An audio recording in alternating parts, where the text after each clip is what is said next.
So tama po kayo sir, dahil yan ay isang abusive act, pwede po siyang mahulog as deceptive sales actor practice or unfair or unconscionable sales actor practice. Inawin ko lang, Mr. Chair. So, ma'am, kung dealer ka, niloko mo ako, liable ka. Yes sir. Madaling i-prove kasi may ebidensya. Ano po? Yes sir.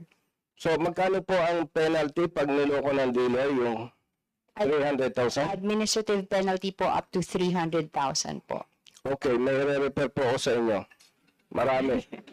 And Di po sir. marami pa, Mr. Chair, thank you very much. Marami pang hearings. Diyan po magkakasubukan tayo kung ginagawa po ninyo yung inyong mandato. Yes sir.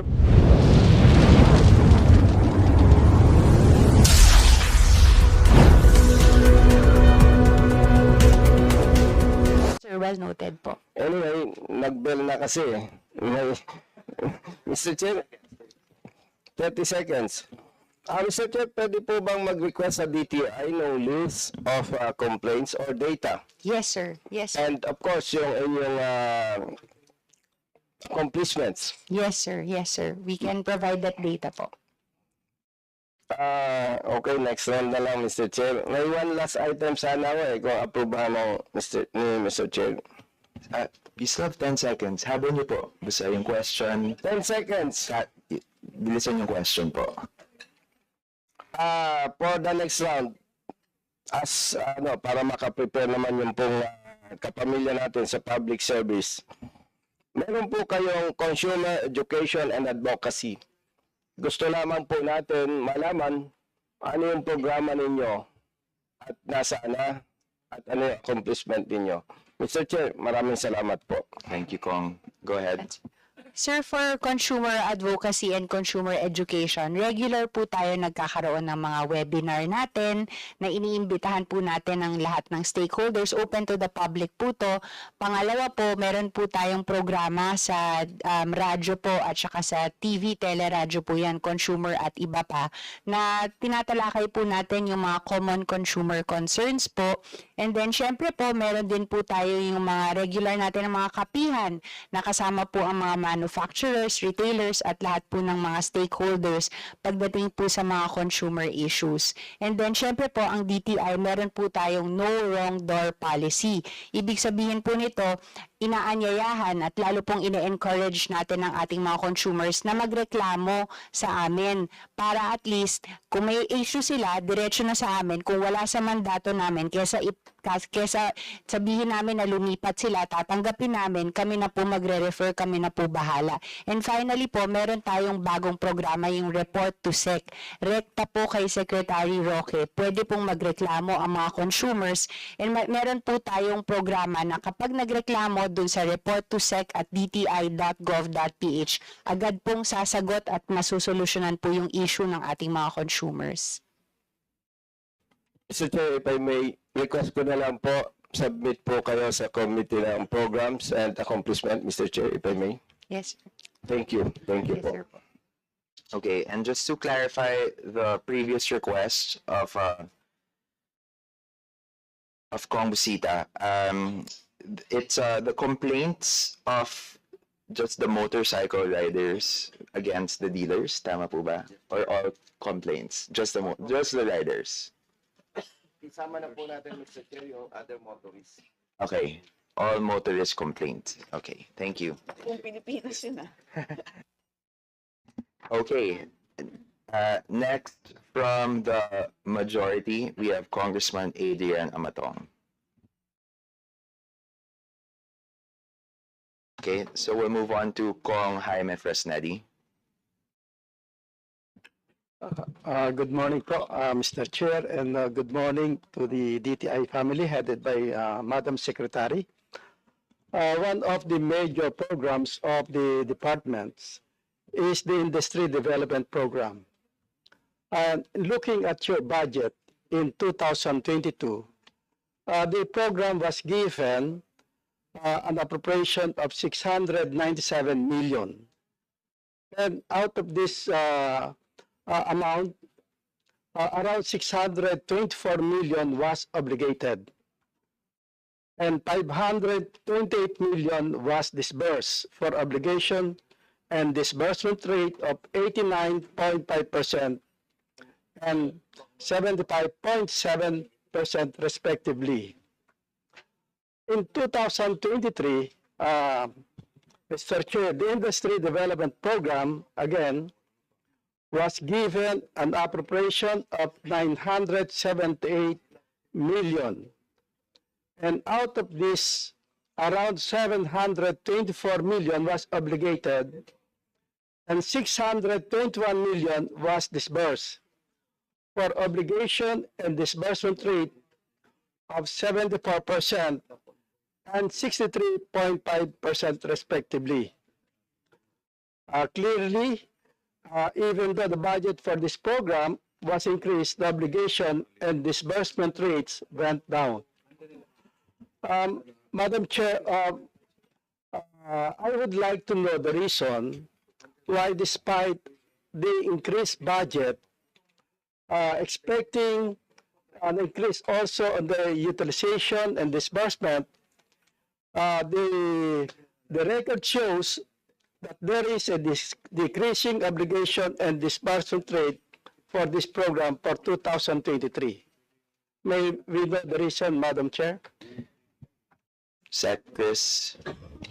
Yes, I'll defer to you, Sec Vita, for this. Kasama po dito sa industry development yung Malikhaing Pinoy. Gaya po ng sinabi ko kanina, ito po ay congressional intervention. Kaya lang po na-release August of 2023 na po, kaya 4 na buwan, hindi po ganun kalaki yung aming disbursement rate, Honorable Representative. Pero may catch-up plan po kami at yun naman din po yung inuuna naming nagamit at mauubos naman po namin yon itong taon. Pwede po bang malaman yung mga catch-up plan na ginagawa ninyo para po mag-increase ang not only the utilization but the disbursement? Meron po kaming programa, ito po yung Lunsod-Lunsad. Dito po ang aming mga kapartners ay iba't ibang cities dito sa ating bansa. Sila po ay nagsusubmiti sa amin ng mga proposals nila para palawakin at para ipagdiwang po yung mga creative industries sa iba't ibang mga syudad. Layunin po din po ito na makatulong para makapag-develop po tayo ng mas maraming mga creative cities.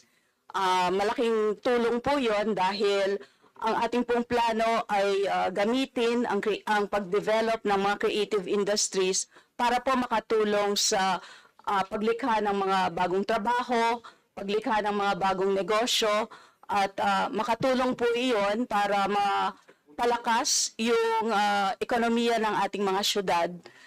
Liban po sa Lunsod-Lunsad, marami po doon.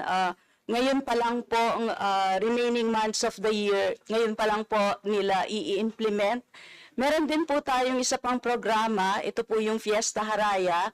Yung Fiesta Haraya naman po, para po ito sa mga regional celebrations naman po ng creative industries. So hindi lamang po ito yung mga syudad, kundi kasama na din po yung mga munisipyo para i-highlight po natin yung iba't ibang cultural assets, yung creativity sa iba't ibang mga rehiyon. Kaya po yung atin pong, ito rin po mga proposals galing sa iba't ibang rehiyon. Nagbibigay lang po kami ng mga guidelines kung ano po yung mga pwede nilang gawin. And at the same time po, pag nakapag-submit sila, nagkakaroon din po ng revalida para makatulong po kami na ma-improve yung mga proposals na isinusumite sa amin, at pagkatapos nililink din po namin sila sa iba't ibang mga experts din na pwedeng makatulong para mas maging impactful po yung kanilang mga programa. At ito rin po ngayong remaining half of the year pa lang po gagawin. And ang vision po kasi namin, talagang i-connect po yung mga creative cities natin. Hindi lamang po yung mga creative cities, kundi meron kang mga creative regions. Kaya po dalawa pong magkasamang programa itong ating ini-implement, Fiesta Haraya and Lungsod Lunsad. And yung pangarap talaga po natin, yung pag na-connecta po natin lahat, yung mga cities, yung mga regions, and then yung mga regions sa national, yun po yung nakikita natin na panggagalingan ng growth at ng development po ng ating creative industries para po makatulong talaga sa ating economic growth, yung para sa buong bansa na po ito. So, kino-coordinate po nitong dalawang programa, yung iba't ibang mga region, yung iba't ibang mga munisipyo at syudad.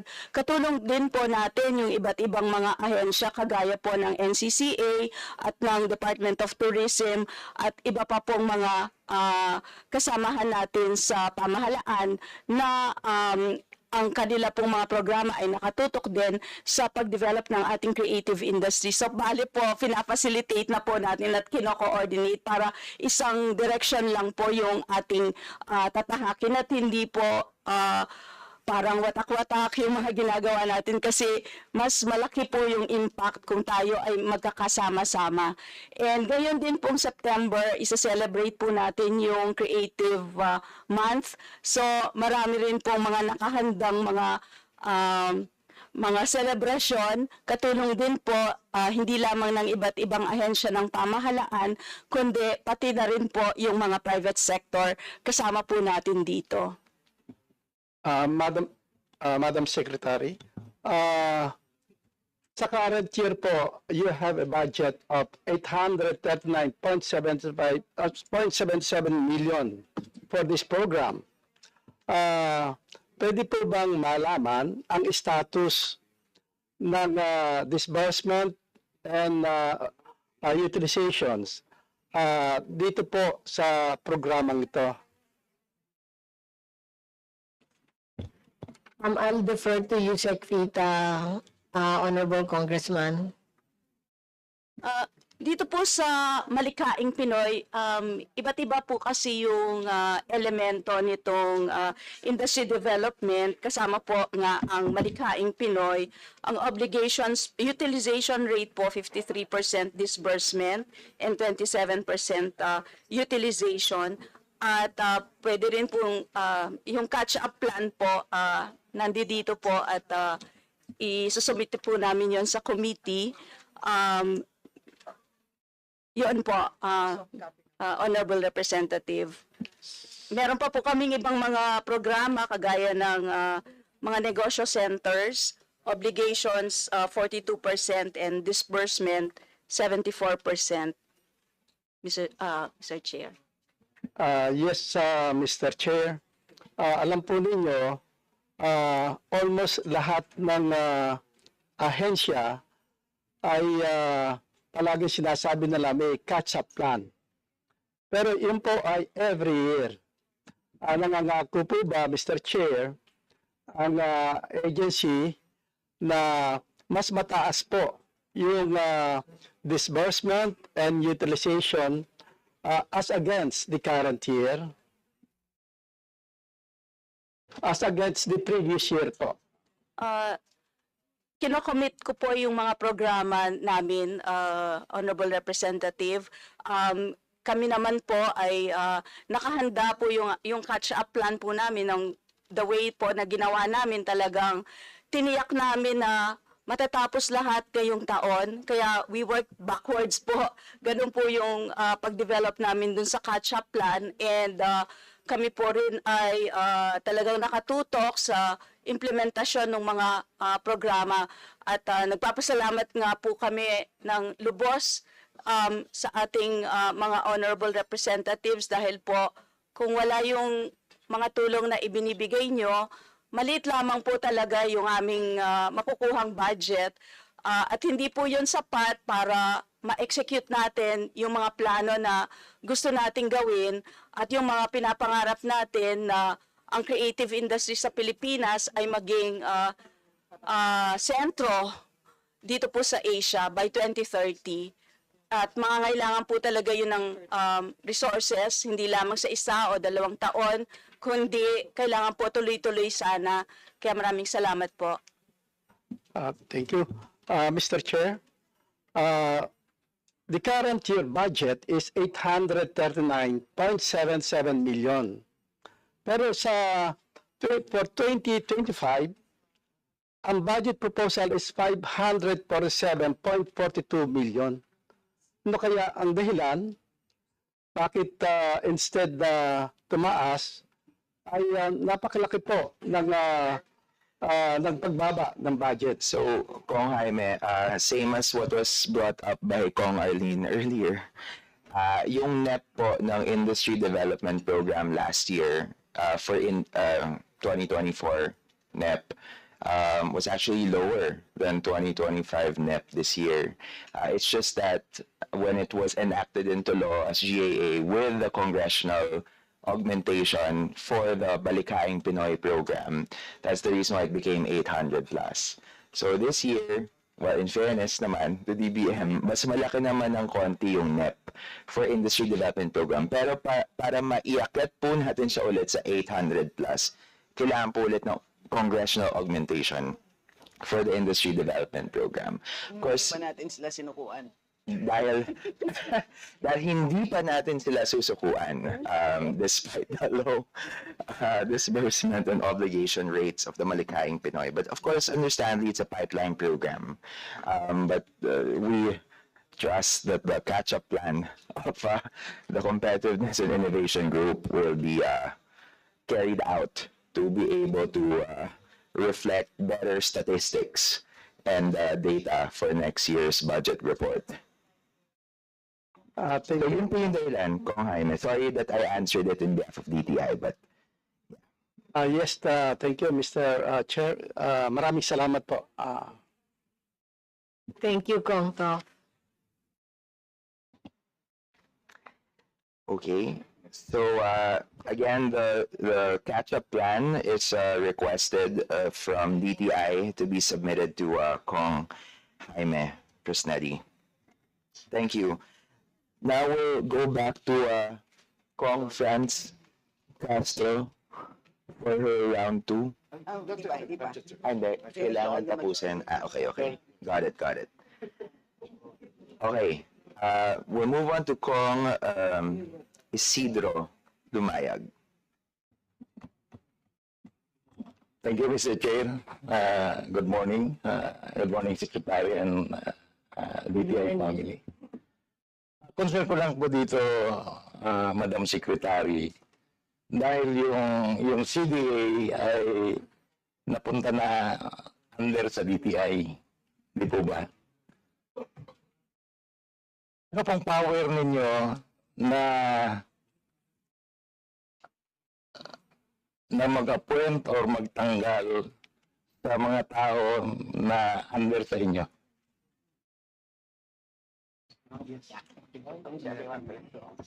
there a question for CDA, Kong, or for DTI? For the Secretary, kahit Okay. yun yung concern ko dito. Okay. Is that Chris? I'll defer to MSG, the HR, to answer that question. Asset. Thank you.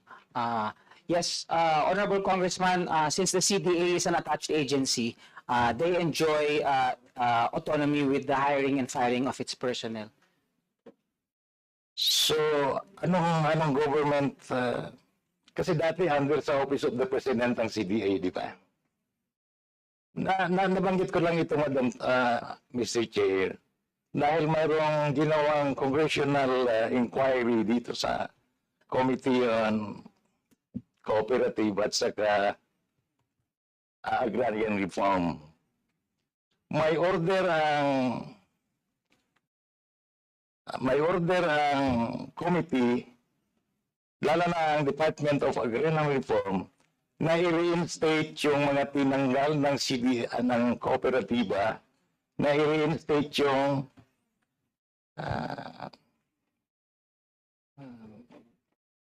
beneficiary, ERBs, Agrarian Reform Beneficiaries. Kaso ang ginawa ng CDA Chair, si Yusek Incabo, dinipay yung order na yan. Kaya in proper time, Mr. Chair, gusto ko rin malaman na kung bibigyan ko ng piso na budget ng CDA, makakapekto ba ito sa DTI na budget? Can we get a comment, please? Yes, yes, Mr. Chair. The budget of the CDA is attached with the DTI. So with the appropriation of 1 peso for the CDA, it will decrease the total budget allocated for DTI. Not this, Madam Secretary, na tanggalin natin si Yusek Incabo sa CDA kasi hindi siya nagpapangisyon as chairman ng CDA. Ayaw ko anong power mayroon siya na hindi niya sinunod yung order ng Presidente at saka order ng Secretary of Department of Agrarian Reform. Pwede bang pakisagot, Madam Secretary? Kong, could you elucidate for us what specific order is this? Na-reinstate yung mga ERBs, Agrarian Reform Beneficiaries. To their CDA accreditation. Tama po ba? Yeah. Okay. That Chris? Yeah, we haven't seen the EO, but we will study the EO, Honorable. Kailan namin malalaman?